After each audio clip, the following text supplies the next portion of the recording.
strolling in the park, watching winter turn to spring,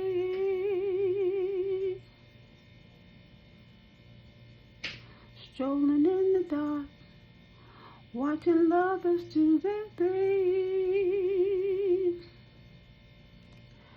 Ooh, that's the time I feel like making love to you. That's the time I feel like making dreams come true. Oh, baby. All right, that's a Roberta Flack. What a wonderful singer. I even went to her alma mater, Howard, to visit and do a tour at one point in time in my life. You gotta love a person who carries love in their heart and even in their behavior. Roberta Flack, a legend, and we will truly miss her. May I say, peace and blessings go out to her family. When we look at different people who we consider leaders, she was a pioneer in teaching as well as learning. To be invited to go to a college, to be a student at the age of, 13, 14? We sometimes look at music and we don't know the legends and we don't know what they experienced. But she always carried a smile. She carried a smile and she always seemed to be a peaceful person. That was 1974 when that album came out. And I remember our summers going south. Every summer we went south, that song came over the radio. And if you were falling asleep, it helped to lull you all the way to sleep. Because it was such a calm and refreshing song. We were children. We didn't know what we were singing about, really. All we knew is that love. Love was certainly felt through singing that song. I remember going south and that song coming on, and what was the other song that always used to come on? Oh, won't you say another somebody sung, somebody done somebody wrong song. You see, we used to have to listen to the radio. You were forced to listen to the radio because at the time, my father didn't have anything else. They didn't have a tape player in the Cadillac. And I know Somebody Done Somebody Wrong song was sung by BJthomas. I think that song came out in 1975. But going south always gave you a reset. You know, I was thinking about this just yesterday because 777 kept coming up and 555 kept coming up. And then another song kept coming up. And I mean, this song came on repeatedly. They're not like us. Not Like Us continuously came on yesterday. I don't know what, I considered it as being a message. Because if you think about it, with these different songs, you know, I think even when I was growing up, I used to play this game because we didn't really have a lot of entertainment at the time. I would be listening to the radio and you would connect the dots with the songs. Like what message is being sent to you through song. And the Somebody Done Somebody Wrong song was coming on. And I know the song with Roberta Flack she was just feeling a lot of love. And it kind of put me in mind of my mother. When she be packing us up to go south for the summer, you could tell she had different mixed feelings. She had a lot of things going on at the time. But she'd be packing us up to go south. And she would make sure that a lot of times she would pack food because she knew that on the road my father might not have the money to feed us. So she'd send certain things with us. But you could tell she had like this split feeling. Like you could tell she was going to miss us in one instance, but she had worry in her mind. When you look at your parents, or you look at their parental figures, and you're going off, you're leaving, and you feel that the energy, her energy was very sad and worrisome. And it made my brother not want to leave at one point. I remember him holding on to her for a period of time. And she said, it's going to be okay. It's going to be okay. She had a certain optimism that she was carrying. And she was trying to figure out, because my father was going south, and he'd borrowed money from her.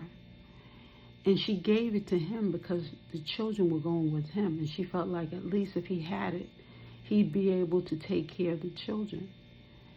The point was he was going to take us south and drop us off, and he was going to come back. Then he was going to go back and pick us up. But it was in a rush, like everybody was rushing to get us out of town. My mother, really, you could tell the love that she had for my father. When she prepared food for us, I remember the night before, he was there and she had prepared food for us. And she said, go give Daddy his plate. She never called him anything but what we called him. She called him Daddy to make sure that it was implemented within us. It was a strong feeling. She was always catering to him. Even when they'd had an argument, you could tell behind those closed doors, you never knew what was going on because they were very quiet. But when they came out of the room, whatever the argument was, he was forgiven. And she'd come back out, and like I said, she was packing us off to go for the summer. But you could tell there was some unsettled period where they must have had a disagreement, and she was left with some bitterness. But at the same time, there was a check that was coming consistently. Every month this check would come. And with this check, it was supposed to be split. But for some reason, a father figure always found a reason that the money was not, that she wasn't going to receive as much money. Excuse me. She was raising the children, so she should have received more of the money. But the money wasn't being split just between them. It was being split with my Aunt Shirley as well. The sad part about all of this, like I said, when I was listening to the radio on our way and connecting the dots, the songs that were playing. See, the song that was playing, the Roberta Flack song that was playing, that was the song that was playing when my mother was separating from us. The songs that came after that, Somebody Done Somebody Wrong, and it was a George Michael song too. Either way, the songs that were leading up were making you feel like there was something that was unsettled. I fell asleep connecting those songs. When you look at your parents, you try to be as loving and as kind as possible.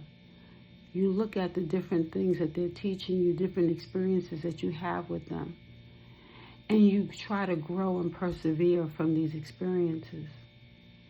But a lot of women, tend to date men like their fathers. That's why the father figure is so important in your self-love journey. Because if the way that he treats the woman, your mother, you have to look at that. Sometimes those behaviors, those actions are going to be repeated in your relationships. So if certain things are not healed and you see him mistreating her, more than likely the mirror effect might happen in your life. I pray it doesn't happen, but it happened in my life. I chose someone who was a mirrored image of my father. It goes back to that same song that Beyoncé sung. The song that she sang, I hope the person I marry is like my daddy. And I love that song, and I sang that song over and over again. I feel as though I sang it into existence. I sang a bad experience into my existence.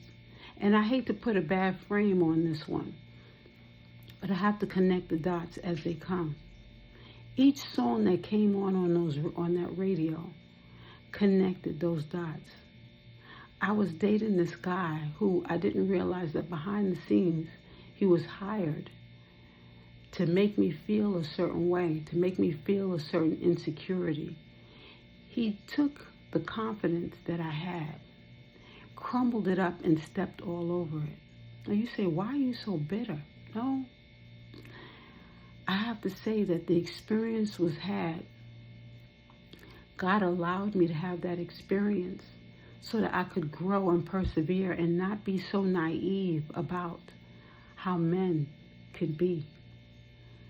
You see, this is not to bash any man, but it is to show and display how the actions of one can teach you a lot because of the pain that you might go through. It reminded me of that same woman in Yonkers who the man was beating her up with the fence.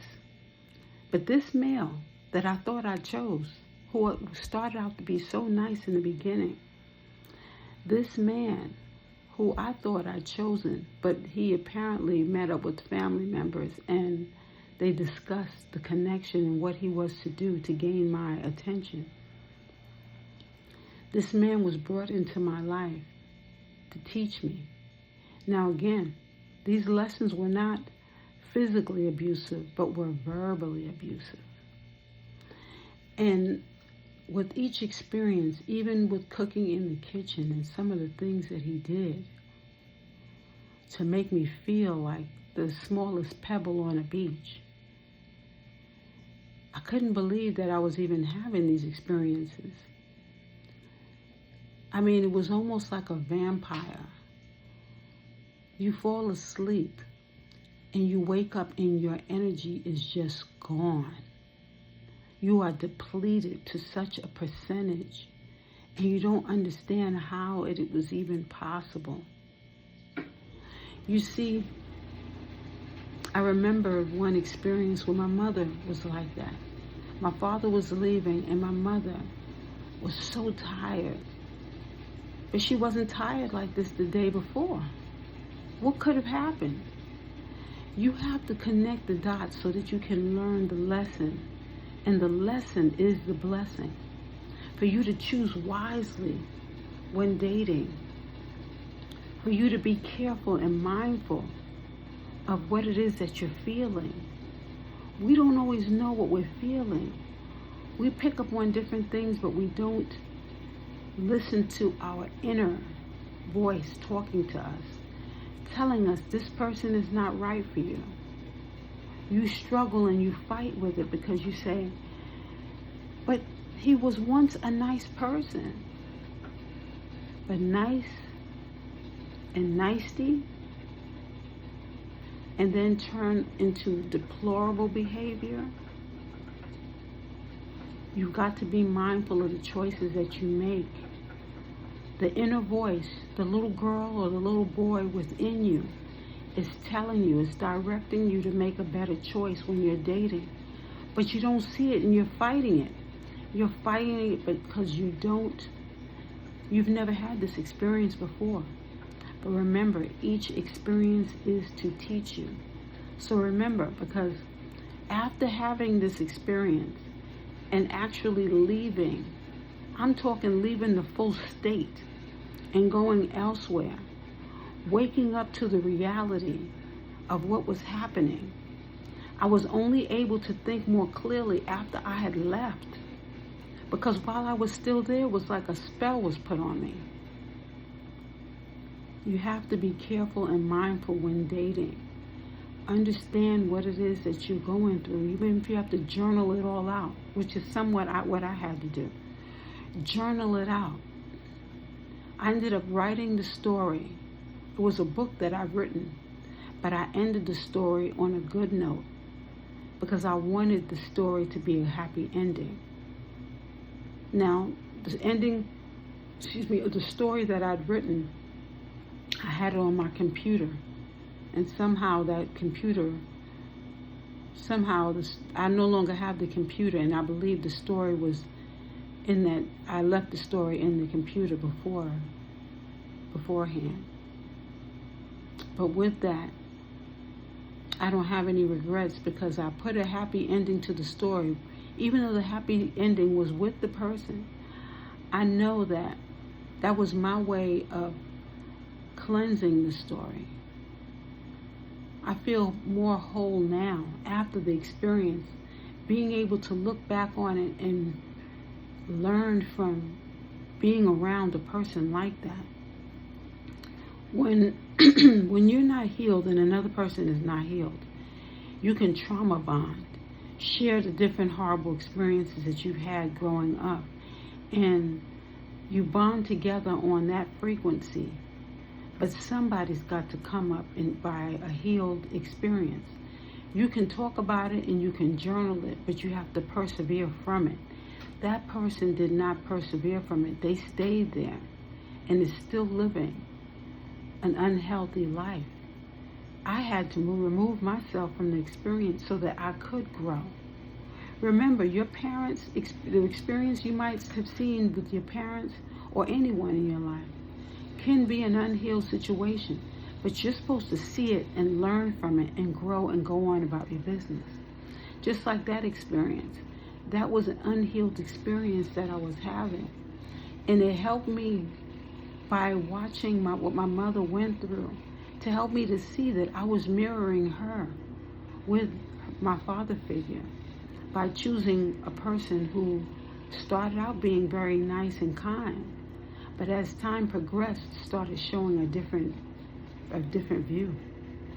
And when your inner voice is telling you that it's time to go, it's time to leave, because you've got to live a healthier life, and you've got to grow and learn from these experiences so that you become a better person.